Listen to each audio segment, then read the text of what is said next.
Good afternoon mga katanim! Ayan, so good afternoon mga katanim. Nandito muli tayo sa ating tinatayong greenhouse. So ito yung greenhouse na automated, kasama natin si Sir Ramil. Sir Ramil, kumusta dito? Ayos lang. Kumusta ang experience sa kumusta yung experience sa pag-build ng greenhouse? Maraming challenge pero na-overcome naman yung challenge kasi first time gagawa kaya nalalaman na yung mga in and outs sa installation. So ano naman masasabi mo? Madali lang ba? Ngayon isipin mo madali pero initially talagang nakakalito kasi karamihan ng mga mechanism namin is galing ng China. So hindi naman complete yung binibigay. So medyo challenge yun pero eventually nakuha naman namin. Wala bang manual? May manual pero kahit may manual, may video, hindi ganun detailed. Detailed. So ito na yung ano natin mga katanim, tingnan. So ito yung loob, no? Ayan na. So nakapag-UV tayo. Yung previous video natin wala pa, no? Yun yung pag-UV pa lang. So ito may net na rin, may insect net na rin, yung side net. Tapos dito may ano tawag mo diyan, plastic. Plastic. Hindi pantay yung area kaya. Pero plastic. UV plastic pa rin yan. UV plastic UV plastic pa din, no, on side. Ayan, no.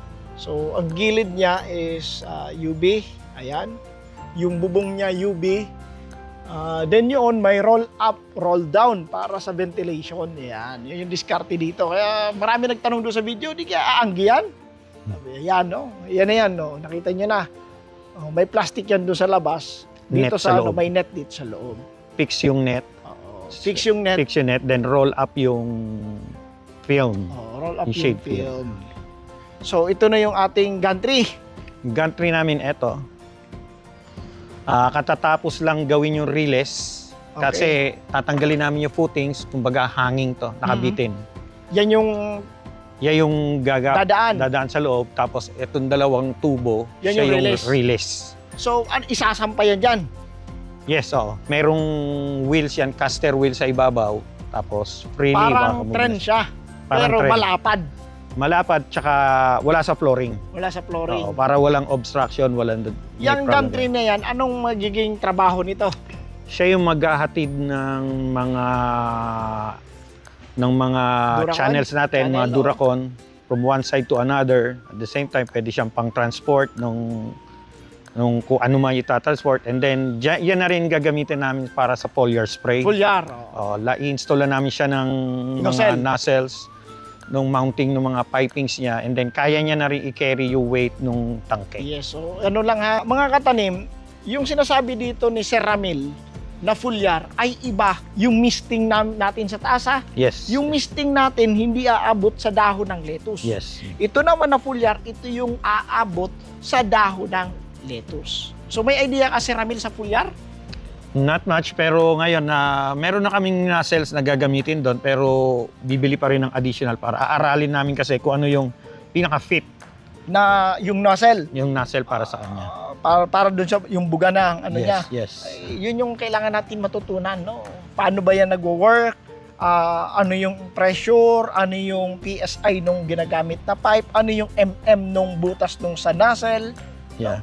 Yan. So, meron kasi kaming pwedeng gamitin kaya lang masyadong mataas to kasi 400 PSI yun eh. For fumigation, pang misting talaga yan. Misting na. Para mag-atomize. Hindi siya required para sa foliar. Kaya bibili kami ng panibagong spray. Tsaka spray pump. Spray pump para separate. So, dito, Ramil, kapag tumakbo na ito, no? Yes. Si Ramil, kapag tumakbo na yan, sabi mo may foliar, yan din. May arms ba yan? Pwede namin lagyan ng arms. Actually, pwede kahit tao pwede sumampa dyan. Pwede namin i-mounting yan ng arm para malaman namin kung ilan yung distansyang kailangan mo from the top ng leaf tsaka dun sa nozzles niya. Ibig mong sabihin ito, ang foliar natin, may tanim tayo, for example, lettuce. Kasi lettuce tatanim natin. Sir Ramil, paano pag maliit pa lang ang lettuce, bababa ba to? Hindi. Yung mga arm mo na siya yung pwedeng bumaba. Okay. Yung arm na may nozzle. Yes. Para doon siya mag-spray lang talaga. Okay, akala ko ito, baba, taas, baba, taas. So, arm fix siya lang, yan. fix Arm lang siya. Mm. No? Siya lang yung carrier, ika nga, magkikarry Yes. ng arm niya para Papunta doon sa one doon at side saka to another. patras. Okay. So, yan, mga katanim ha. Next, ano nyo na. So, pinakita ko naman dati, no, si Ramil, yung paggalaw nitong ano, pakita natin yung paggalaw nitong Duracon kung paano. Ayan. Oh. So ito, dinagdag namin to last time wala to kasi pinadagdagan namin kasi kulang ng haba. Kulang na haba. So ngayon ito bagong deliver lang siya. Oo. So ito ipapantay yun doon. Papantayan, i-align siya straight. I-align to doon. Ayan. No? So, yan. Doon ang germination area natin. Yes. Germination area. Pero ito, kung ano ito, meron din dito. Pero iibay namin yung design, yung mas simple tsaka mas lightweight. Mas lightweight. Iba lang ang design. Oh. So ito. Ayan, no, mga katanim. Oh. Papunta ito doon? Hindi. Hindi, papunta doon. Papunta doon. Yes. Kasi pag ano ng Duracon, yan, gaganon. Okay, Pupush siya. tutulak niya ulit. Kasi ito, umaandar ito to yung gumagalaw. Ito yung gumagalaw. Nagmumove to. Yung may motor siya, yun yung pinaka-drive niya sa gitna. Oo, yun ang drive, oh. Tingnan nyo yung katanim. Yan yung drive. Oh. Yan. So itong drive na to, ikakabit lang sa isa, lahat na yan Lahat mag-move. na yan, magdugtong-dugtong kasi na siya. dugtong-dugtong na yan. Ayan. So, Sir Ramil, ang target mo nito, mga kailan ang start ng ano natin, pagtatanim? Baka end of June, within 2 to 3 weeks, matatapos na namin to. Ito pa lang. Ito pa lang, Ito tong pa lang. isang side pala. Ito Ito lang pala naman side. talaga yung ipa-priority namin. Priority muna yung isang side. Yung next side, saka na. Next, i-redesign namin to kung Oo. paano mas magiging simple yung design. Pero Sabi- still the same, less manpower. Sabi ni boss, may Davao ka pa, at saka may CDO ka pa, Bukidnon. Yes. Kailan umpisahan yun? Wala pa ko idea. Dapat matapos muna na, ma-perfect muna namin to eh. So, yun, no? Anyway, challenge yun. Kasi additional na naman na greenhouse. Ilan pang greenhouse?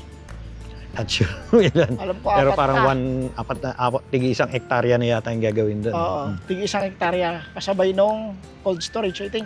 Yes. Yes, based on meeting namin, gano'n, pag-usapan namin. Ilalapit lang sa mga cold storage para nandun lang ang production.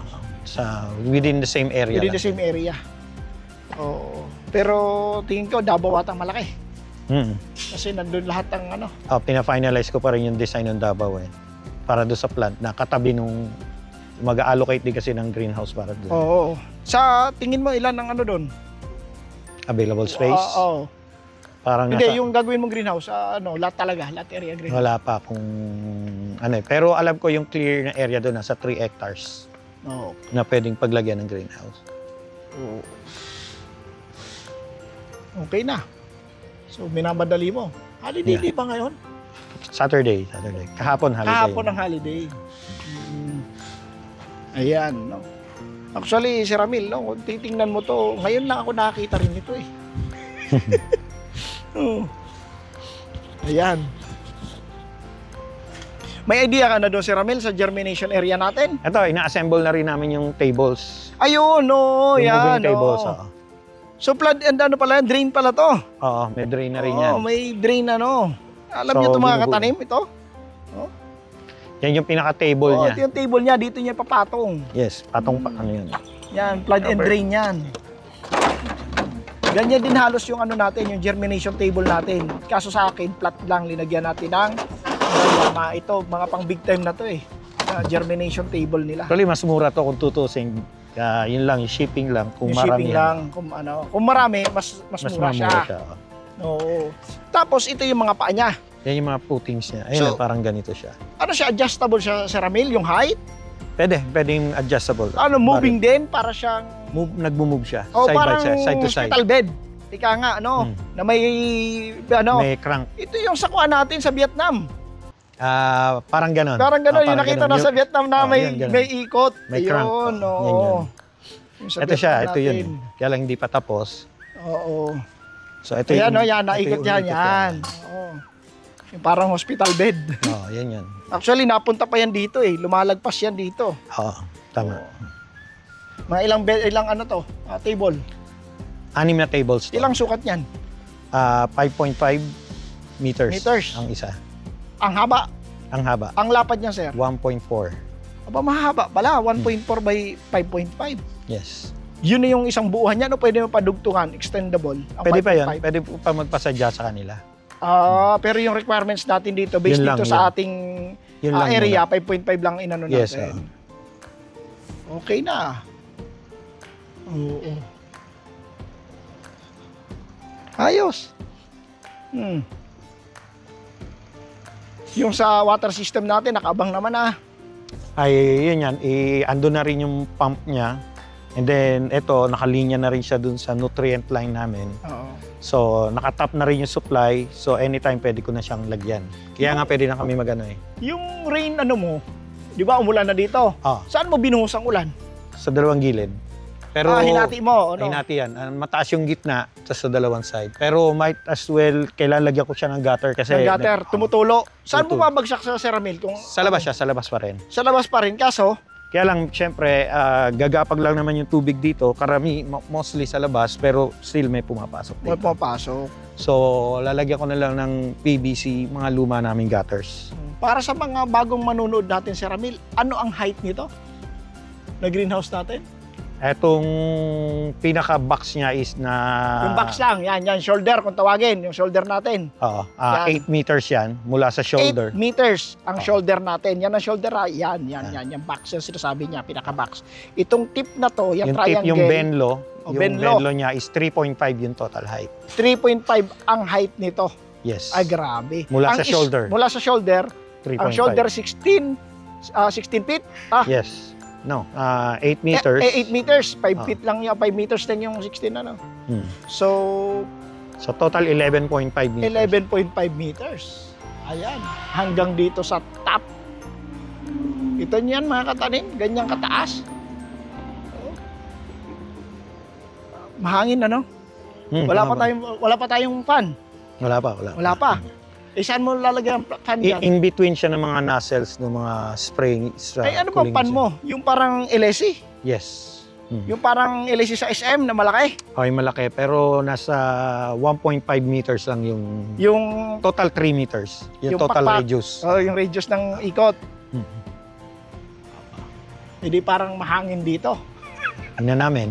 Ay, may LSC ka dyan sa taas eh. Tingnan natin kasi dapat hindi naman ganun kalakas. Oo, mahina lang. Ihinaan lang namin. Baka mabali naman mga dahon. Yes. Oo. Okay. So, yun mga katanim, no? I hope na may nakita na naman kayo ditong kabago-bagong pag-aaksayahan ng panahon dito sa vlog namin. Paki-share ng video mga katanim. So, ito yung ating new greenhouse na ginagawa na di pa rin tapos ngayon.